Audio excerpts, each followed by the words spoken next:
Presented by Unique Films. Unique Films. Ram Roshan.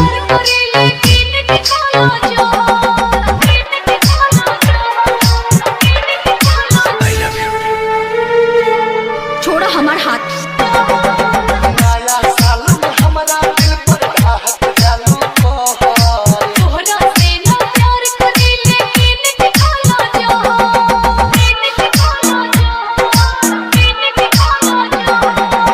एक बात कान खोल के सुन लो, हमार सगाई हो चुकल बा और हमार ख्याल दिल से निकाल के फेंक दो। नहीं, तुम सिर्फ मेरी हो और किसी की नहीं हो सकती।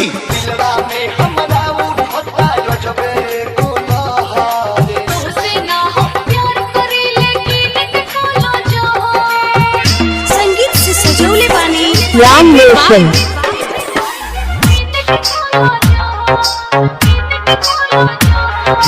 तू नाता भी पहुंच गई ना, तोहरा की कहले रहनी ना, जौन तू चाहता ना वो नहीं। तोड़ दो सगाई।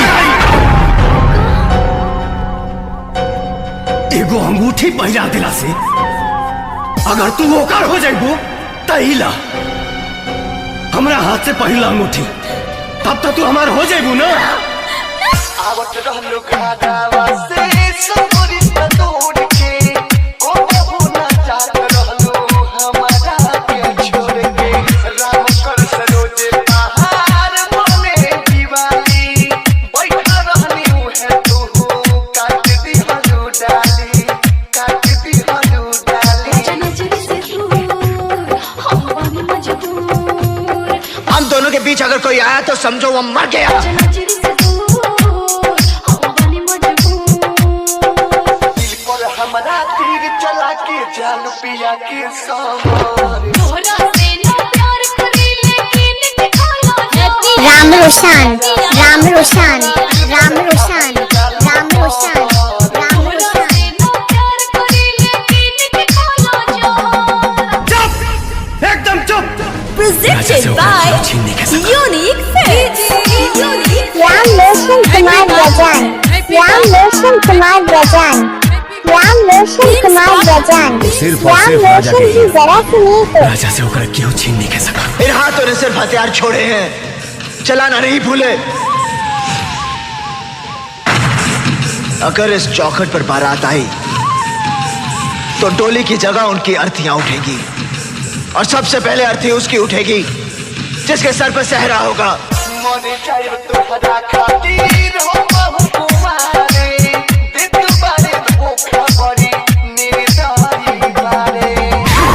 ये तो क्या करा तेरा? तू पागल हो गई। हम पागल हो गए बानी।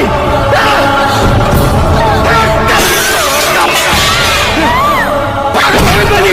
पागल हो गए बानी हम। पागल हो गए बानी। एक बात जानना, इस धरती पर हमरा सिवाय तू केहू और के नहीं घुमा सका। ना होगा जब हम केहू और के ना होगा।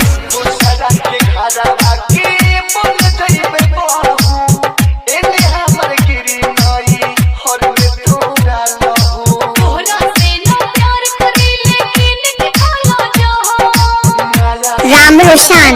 Ram Roshan. Ram Roshan. Ram Roshan. Ram Roshan. जी के मोबाइल मैं ठीक हूँ। Ram Roshan Kumar Rajan.